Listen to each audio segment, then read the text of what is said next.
Ya, orang-orang tua kita, leluhur-leluhur kita, mutlak leluhur orang Indonesia, ya, mutlak orang-orang tua Indonesia yang merebut kemerdekaan dari penjajah.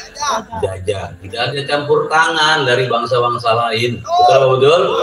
Mutlak memang perjuangan itu diraih oleh leluhur rakyat Indonesia. Sekarang peringatan yang ke-7, 10, 9. Namun bagaimana caranya kita mengisi kemerdekaan ini? Orang tua kita, leluhur kita merebut dengan darahnya, dengan tenaganya, kita bagian mengisinya. Isilah kemerdekaan ini dengan sesuatu yang bermanfaat, dengan sesuatu yang berguna, baik buat diri kita, keluarga kita, agama kita, bangsa dan negara kita. Betul? Kalau belum bisa memberikan yang terbaik buat bangsa, setidaknya tidak merepotkan bangsa. Betul apa enggak? Namun tidak sedikit pula yang merdeka dari penjajah tapi masih berada di dalam penjajahan. Apa sih bentuk penjajahan dari apa yang kita hadapi sekarang? Kalau dulu dihadapi oleh orang-orang tua kita, penjajahnya bawa petir, bawa mortir, betul apa enggak? Dihadapi dengan bambu runcing. Sekarang ini kita juga sama, sedang melawan penjajah. Penjajah atas apa? Atas diri kita sendiri. Kemiskinan bisa menjadi penjajah di dalam hidup kita. Betul? Kekayaan bisa menjadi penjajah. Mana orang yang terjajah dengan kemiskinan, dia tidak ridho dengan kemiskinan itu, dia ngeluh terus tidak berhenti-berhenti dengan kemiskinan, berarti dia kalah melawan penjajah. Sampai-sampai naudzubillah dia menyalahkan Tuhan atas kemiskinan itu.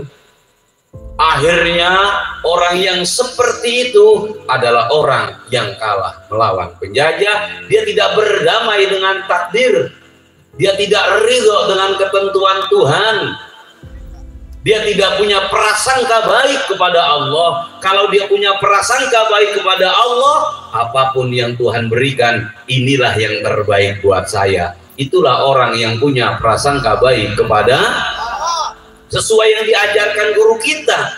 Allah itu maha, takdirnya tidak pernah. Ini adalah modal buat kita berdamai dengan takdir, buat kita menang melawan penjajahan.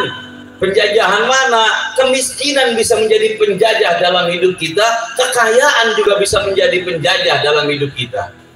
Mana orang yang terjajah dengan kekayaan, memiliki kekayaan, akhirnya menjadi sombong, menjadi congkak.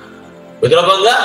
Putus hubungan silaturahmi dengan saudara, gampang memaki-maki orang cuma lantaran dia punya harta, berarti dia takluk, dia tunduk kepada kekayaan yang diberi, berarti dia kalah melawan penjajah. Tapi kalau dia menang melawan penjajah, kemiskinan datang tidak menjadikan beban dalam hidupnya, tetap dia punya prasangka baik kepada Tuhannya. Betul? Gak masalah kemiskinan datang, gak masalah hutang piutang tetap ada dalam kehidupan. Yang terpenting satu, saya yakin dan percaya Tuhan tidak pernah salah memberikan takdir atas saya.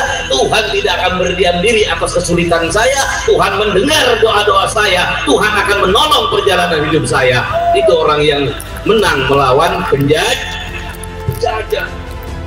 Diberikan kekayaan, tidak congkak, tidak sombong, tidak angkuh. Dia katakan, Al-Ghani, yang kaya adalah Allah. Kekayaan yang saya miliki adalah miliknya Allah. Apa yang saya punya adalah apa yang Allah beri. Saya tidak punya apa-apa, tidak mampu apa-apa, tidak berdaya apa-apa. Apa yang bisa saya sombongkan? Harta punya dia, betul? Maka dia menang melawan penjajah. Betul? Kita tidak lagi seperti leluhur kita, memegang bambu runcing berhadapan dengan kolonial Belanda, dengan Jepang, tapi kita berhadapan dengan diri kita. Jangan sampai kita dijajah dengan ego kita, dijajah dengan kemiskinan kita, dijajah dengan kekayaan kita, bahkan yang lebih parahnya lagi, dijajah dengan ilmunya. Punya ilmu sombong, punya ilmu ngerasa paling pinter, punya ilmu ngerasa paling bener, punya ilmu gampang nyalah-nyalahin orang. Beda sedikit orang itu kafir, beda sedikit orang itu neraka, beda sedikit orang itu keliru, beda sedikit sesat, berarti kamu telah kalah melawan penjahat. Betul apa betul? Betul. Harusnya punya ilmu itu tidak menjadikan dia orang yang angkuh dan sombong, maka dia menang melawan penjajah. Alhamdulillah. Alhamdulillah. Yang miskin jangan kecil hati. Berarti kamu ditaklukkan oleh kemiskinan kamu. Cukup katakan semua datang dari kembalikan sudah kepada Allah. Saya nggak minta jadi orang miskin kok, tapi Allah yang memberikan itu kemiskinan. Saya nggak minta jadi orang rusak, tapi Allah yang mentakdirkan saya. Namun hatiku mengatakan Allah maha baik, pasti kebaikannya akan datang kepada kita semuanya. Amin Allahumma amin Allahumma. Maka kamu berdamai dengan takdir, menang melawan penjahat.